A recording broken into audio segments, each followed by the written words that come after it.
Hey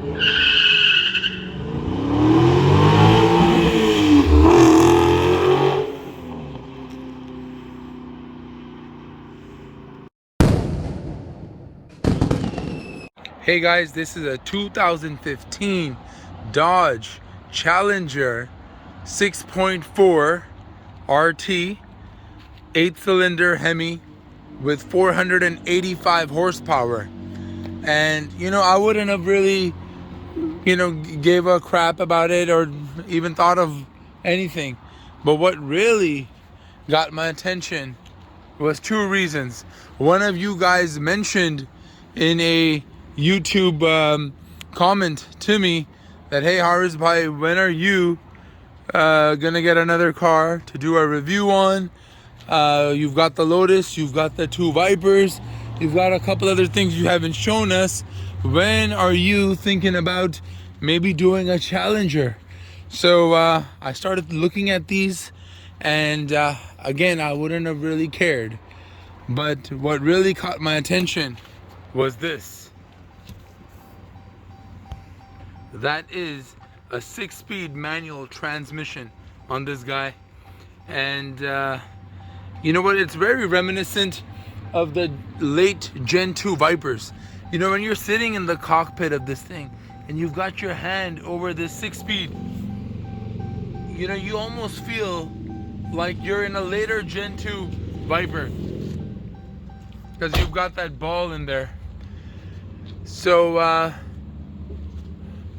I'm very impressed. You know, I didn't really think of much of these cars. I thought they were very common.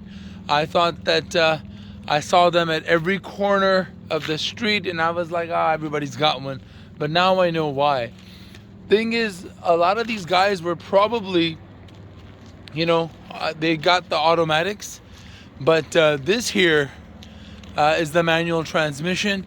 Gives you the full control that you need, and it's not so washed up right now, but I just picked it up a couple days ago from Seattle, Washington, and I drove it across the border to Vancouver, Canada, which is only a couple hours from here. So and I've noticed, even though I saw a couple of these here in Canada, they weren't so nice.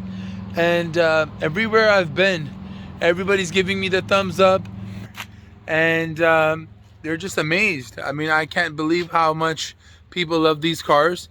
Personally, I think this car is, it feels like a modern day Plymouth Barracuda. Feels like a Barracuda. You know, it's like very, very long and wide. Let's open the hood here.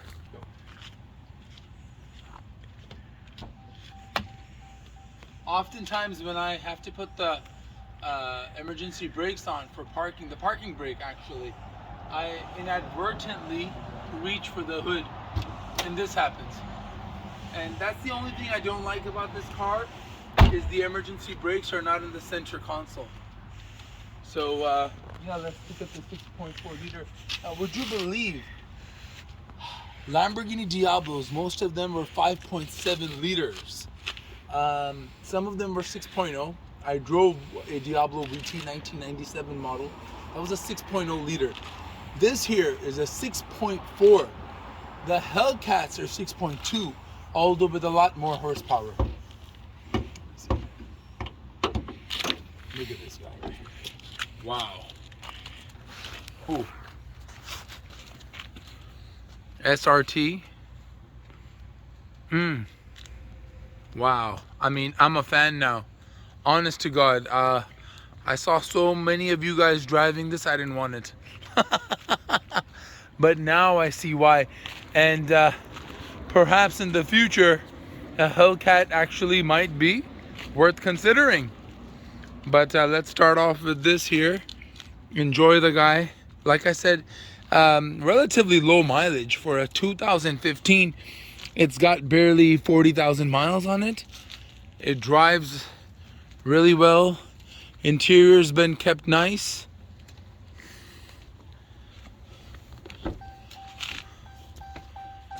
You've got all the creature comforts such as heated seats, vented seats. There's the clutch pedal, the brake pedal, the accelerator. I love how they've added all that chrome work to it. And again, I just can't get over this guy right here, that stick, you know. Then you also have this really nice roof here. The other thing is, look, check this out. Unlike my Dodge Vipers, the fuel tank, when you fill it up, is on this side. Again, really great car. I hope you stick around to watch the rest of the video to see me driving it, punching it on the street. It's beautiful, man. It drives like no other. I think these can be picked up for relatively a good amount of money. I mean, actually not a lot of money. That's what I'm trying to say. Again, my apologies to Mopar for not thinking that they were still up to their game.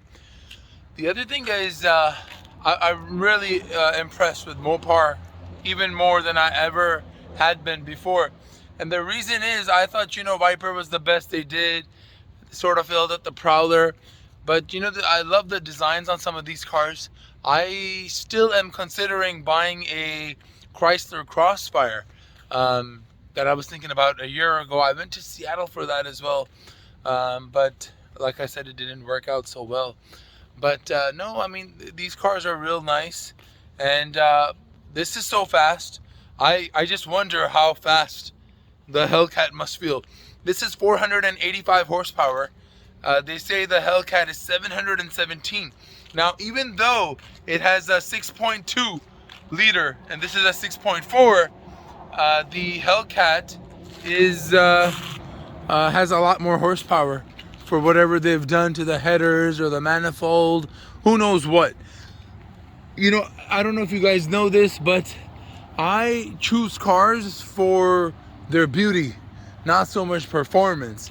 But after having driven this for the last few days, I've come to realize that performance is definitely something that you got to keep in mind and have a reason to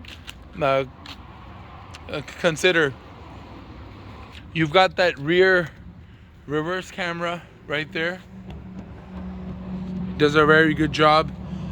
It helps quite a bit.